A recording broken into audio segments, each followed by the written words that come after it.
crossover to Parliament, as I had alluded to earlier, is that the Finance Committee is still having the public participation sessions. Let's first of all cross over to Parliament and listen in to the public participation exercise that's currently underway.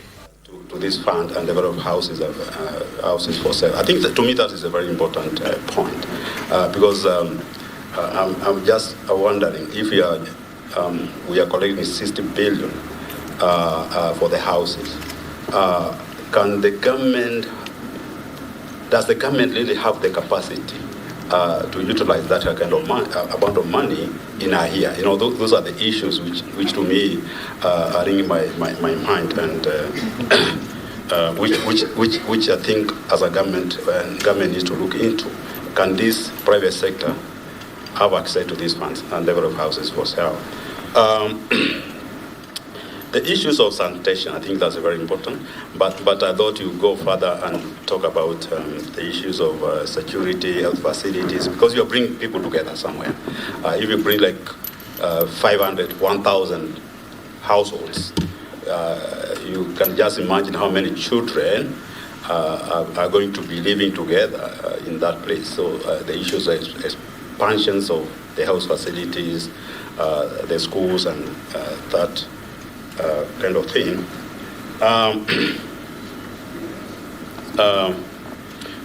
The issues of discrimination. If you look at section 4(2)(b), they are bringing in the non-salaried people. But if you go further to section 6, the minister or the CS in charge of Treasury has the discretion to exempt some people. So to me, when you look at that, that means the people are going to be left to contribute to this are the salary people, because the issues of the cost of collecting these monies may be very difficult, and I think that's why that issue was brought there, so that if there are difficulties, then the only people who are going to contribute are the salary people. The issue of the period, how long should this fund run? Is it indefinite? Or is it, when we talk about 10 years, then from there we have a revolving fund? Because I believe these houses are going to be sold at an interest. So those are the issues, I think. The issues of doing housing every counties. I don't know. We were in Narok, and the Narok people, the idea, they are not buying the idea because, one, they are not used to staying in a clustered place, right? But when you go to other counties, they are for the idea. You go to Vihiga, they really, because the land, you go to Narok, not Narok, Kisii, Vihiga, where they have small pieces of land.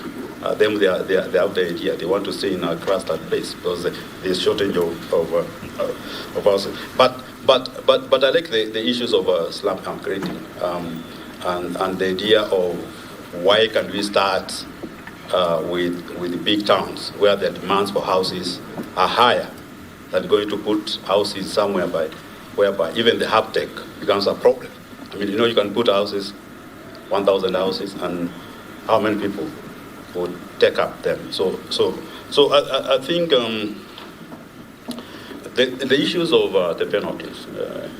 Let's think about the counties where they are delayed salaries for 3 months, right? And they get money from the exchequer. So are we going to exempt them from the penalties? Because it's the same government which is delaying the salaries.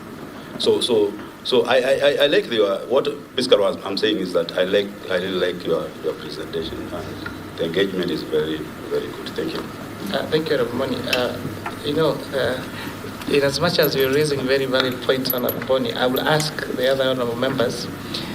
The question you're asking is for us to think about what they have said and answer those questions. Now, make it a clarity. That's a live feed from Parliament, where the Departmental Committee on Finance and National Planning in the National Assembly is currently holding public participation hearings on the housing levy. At Parliament, the committee is engaging stakeholders in the field now. I've had a very valid question there, and perhaps, Engineer, we can talk about it. How long the fund is supposed to run? It could be 5, 10 years, 20 years.